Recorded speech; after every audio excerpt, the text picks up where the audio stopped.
All right, without further delay, let's begin the reveal. Here are the tournament brackets from the NCAA and its corporate champion, Capital One.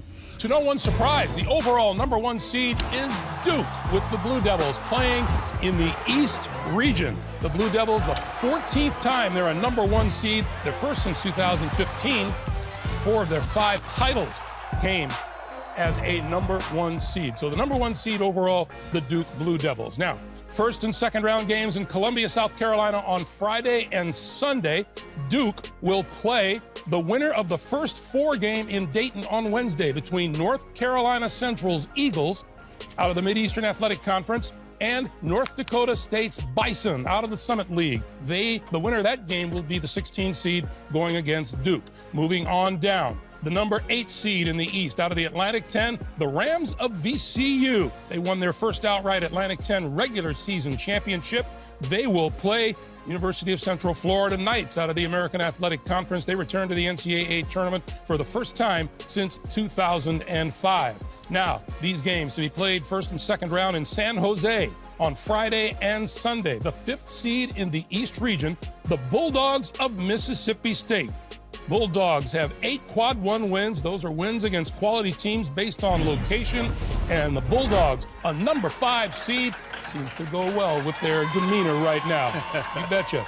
Who are they going to play? They're going up against the Liberty Flames out of the Atlantic Sun. They won a share of the regular season Atlantic Sun title with Lipscomb and then went on to defeat Lipscomb in the tournament finals. Continuing, the second team out of the Atlantic Coast Conference is Virginia Tech. The Hokies, the #4 seed in the East, 3 straight NCAA tournament appearances for the first time in school history.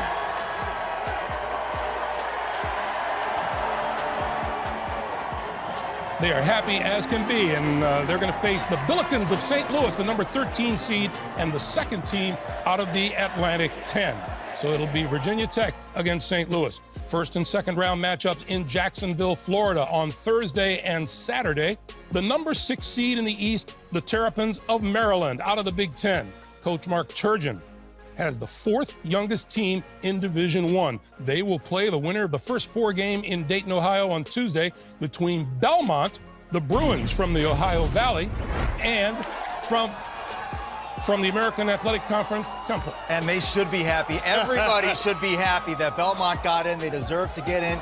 Kudos from the committee for reaching out to them. And also, how about Fran Dunphy last year at Temple making the NCAA tournament? That's a lot of happy win-win. those teams. Yes, sir. All right, the #3 seed in the East, the second team out of the SEC, the LSU Tigers. They still have to deal with off-court situations with their coach, Will Wade. Tony Benford filling in as the head coach, the interim head coach. They will meet the Yale Bulldogs from the Ivy League. They won a share of the regular season title with Harvard, then went on to beat the Crimson in the Ivy League tournament championship game.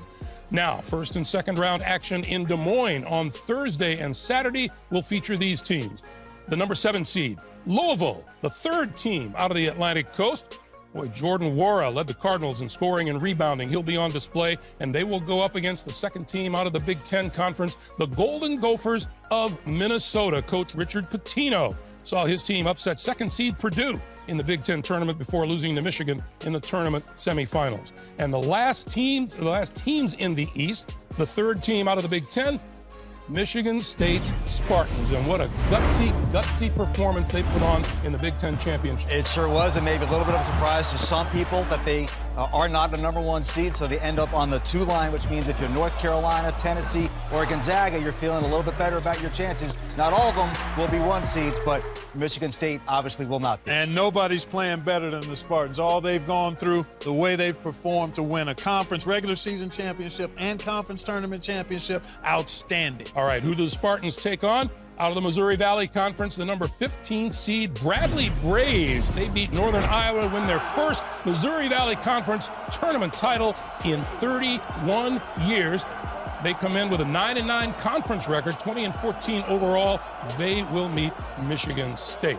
So take a look at that bracket and tell me what you see. Well, I see a team well, you take a look at Duke, obviously, but VCU, the 8-9 games are always intriguing. But this Liberty team, I've watched the Liberty Flames for all season long. They shoot the three. They're balanced. They're aggressive. That will be a challenging matchup for Mississippi State. Why waste time? Liberty beats Mississippi State. That's my first upset pick. How about a potential Duke-Virginia Tech Sweet 16 matchup? That would be an ACC rematch from the regular season. Remember, Virginia Tech beat Duke when they didn't have Zion, and Virginia Tech's going to be at full strength with their point guard, Justin Robinson. And then I think, hopefully, we are destined for a Duke-Michigan State regional final. That would be a terrific treat. Watch out for Yale. I know you love those. Oh, I really Bulldogs. like the Bulldogs. Dangerous yeah. 14 seed. What do you think? Outstanding scoring team, average 80 points a game. 5 guys average double digits. They've got size, and then Miaone, they've got one of the outstanding scorers and players in college basketball. That'll be a tough test for LSU. I also think Belmont gets Temple and Maryland. All right, guys, you can play the official bracket game of NCAA March Madness. The Capital One NCAA March Madness Bracket Challenge is